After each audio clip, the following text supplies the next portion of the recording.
Agora, para tudo isso, dessas necessidades, num país como o nosso, tão diverso, tão plural, nós temos um plano nacional de ciência e tecnologia, alguma coisa como outros países têm.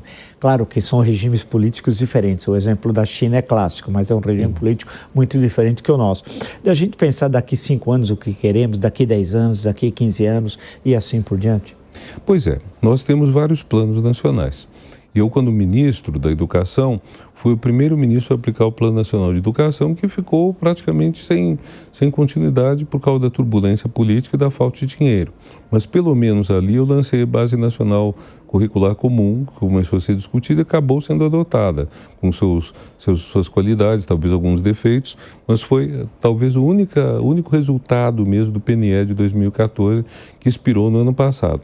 No caso da ciência, nós temos a Estratégia Nacional de Ciência, Tecnologia e Inovação, que foi decretada em 2016, começou a ser elaborada em Dilma II e terminou já no Temer, no final daquele ano, 2016.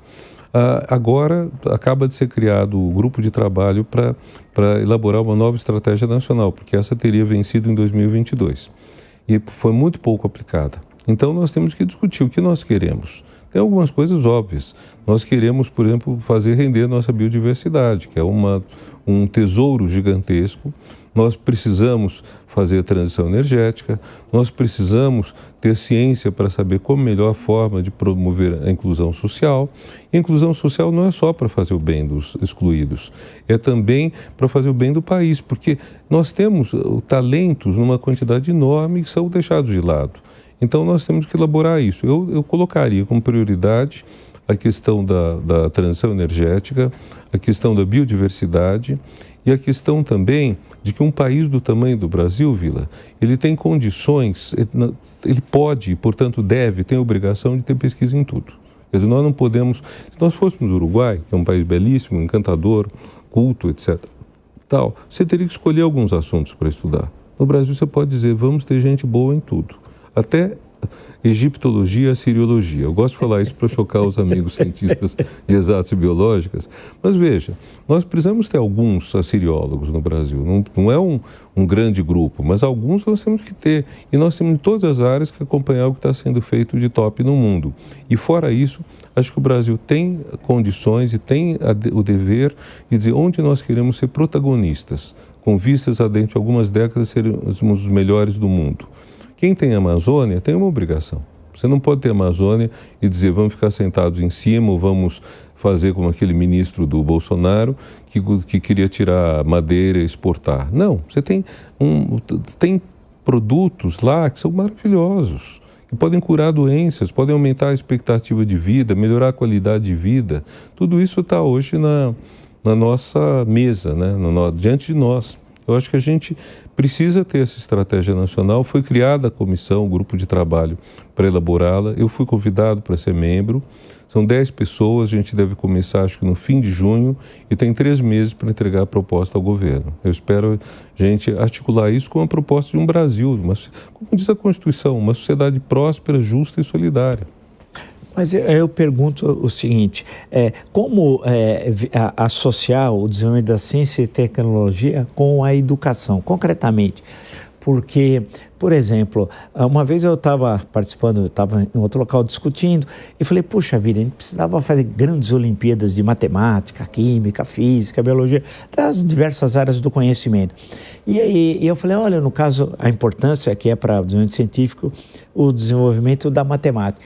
Aí eu falei, olha, não tem. Aí alguém lembrou que tem uma associação nacional de matemática, tal, que tem até um prêmio e tal. Mas é muito pouca coisa pelo tamanho do Brasil, porque eu gosto sempre de comparar nós, por exemplo, é a China, mas o que a China faz pelas dimensões territoriais, claro que a população é muito superior à brasileira, mas mostrando como que, será que nós não temos um grande gênio da matemática para quem nos acompanha aqui, pegar um bairro periférico aqui de São Paulo, no Capão Redondo? Podemos ter, sim. Podemos ter, só que ele está perdido ali, ele precisa ter um pequeno incentivo, né? Alguém na área de química, um poeta ali que também não saiu e por aí vai. Eu penso, como fazer essa conexão entre a necessidade, e é imperiosa para o desenvolvimento da ciência e tecnologia, com a nossa educação? Pois é, você já colocou um ponto importante que é o da matemática. Quando a gente faz uma avaliação da qualidade da educação básica, a gente pega dois grandes termômetros, matemática e português. Porque quem vai bem nos dois provavelmente vai bem em todo o resto. Quem vai mal provavelmente vai mal em outras coisas. Se você for bem em português, sua chance de bem em história, geografia nas humanas é grande, matemática nas exatas e biológicas. Nós temos no Brasil a Olimpíada de Matemática, acho que você aludiu, Perfeito. E premia todo ano uma multidão de jovens e prepara para muitos deles um futuro voltado a isso, porque muitos recebem bolsas ou incentivos. Mas nós temos esse problema gravíssimo que você levantou, que é dos favelados que não têm outra perspectiva de vida.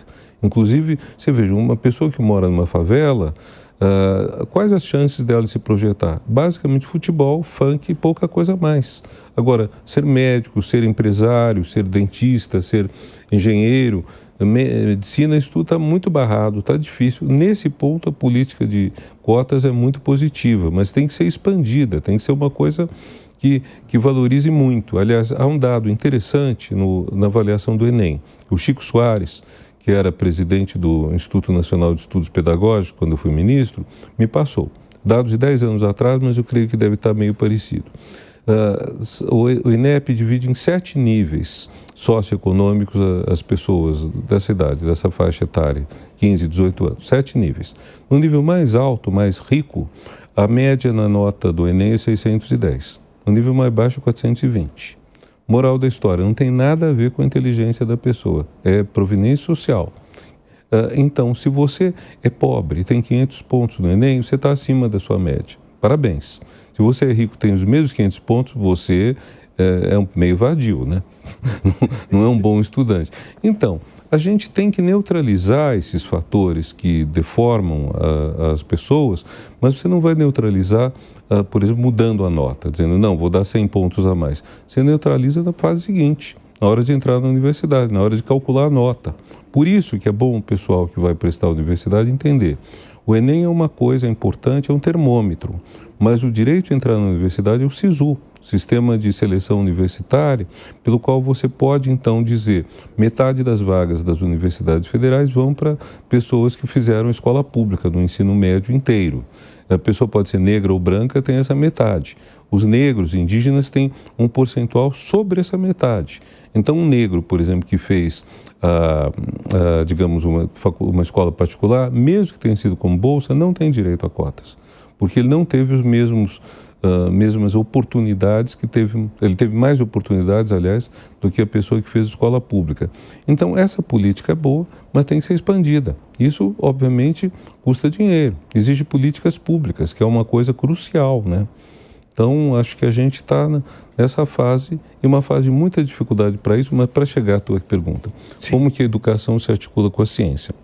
Primeiro, quase toda pesquisa científica no Brasil, isso inclui patentes, inclui, portanto, a área de tecnologia, vem das universidades, vem da pós-graduação. E na pós-graduação, sobretudo, as universidades públicas. Então, você tem uma geração de conhecimento aplicado que não vem das empresas. Empresas nos Estados Unidos fazem a maior parte das patentes, no Brasil fazem poucas, muito poucas. Então, a gente tem que entender que onde se faz a pesquisa é onde você tem que priorizar isso. E é bom também desfazer talvez uma ilusão que muita gente tem. Muita gente diz que os professores têm repulsa a trabalhar com empresas. Olha, eu estava no conselho do CNPq 30 anos atrás, como disseram no começo, e aí já tinha uma bolsa chamada RAI, Recursos Humanos Aplicados às Empresas. É uma bolsa que o governo dá para a empresa contratar mestre, doutor, doutorando.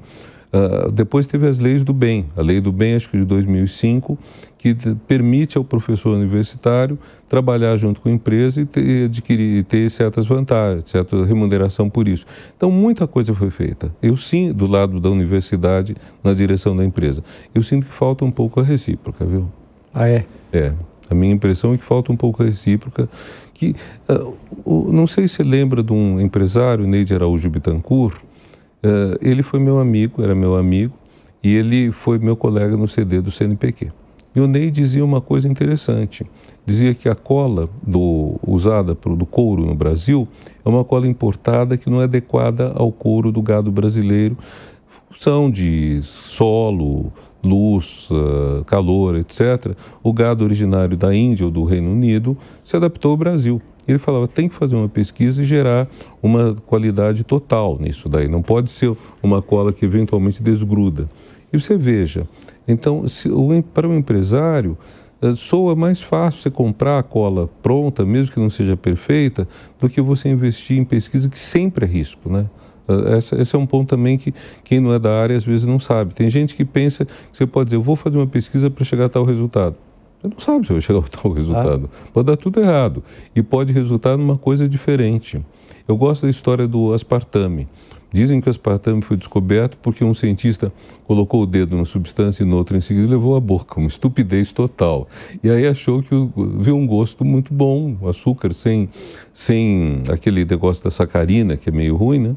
Então, às vezes você não encontra o que estava procurando, encontra outra coisa. Tem duas questões, mas antes eu queria colocar uma questão. E não incomoda muito, quando nós estamos falando de educação, ciência e tecnologia, os números que variam, mas são em milhões, dessa geração nem trabalha e nem estuda, que é chamada geração nem, se nós pensarmos em duas coisas. Primeiro, na formação da cidadania, né? E segundo, a questão econômica. Não é uma coisa que a gente fica angustiado quando vê esses números? Com certeza, porque são talentos que estão sendo desperdiçados. O que é assustador é isso, porque é muito difícil uma pessoa não ter algum talento, muito difícil. As pessoas podem não ter o talento que o pai gostaria, o talento que você gostaríamos, mas algum talento quase todo mundo tem, alguma vocação. Então, você ter gente que está absolutamente parada, sem se dedicar a nada, por falta de perspectiva, o pior é isso, é a pessoa não ter futuro, sabe? E eu acho que isso é uma obrigação da sociedade, fazer que os jovens e que as pessoas em geral sintam que tem um espaço em que elas podem florescer. Eu gosto dessa ideia de que todo mundo tem uma qualidade diferente um do outro que pode florescer. E a gente tem que fazer que a educação dê esse espaço.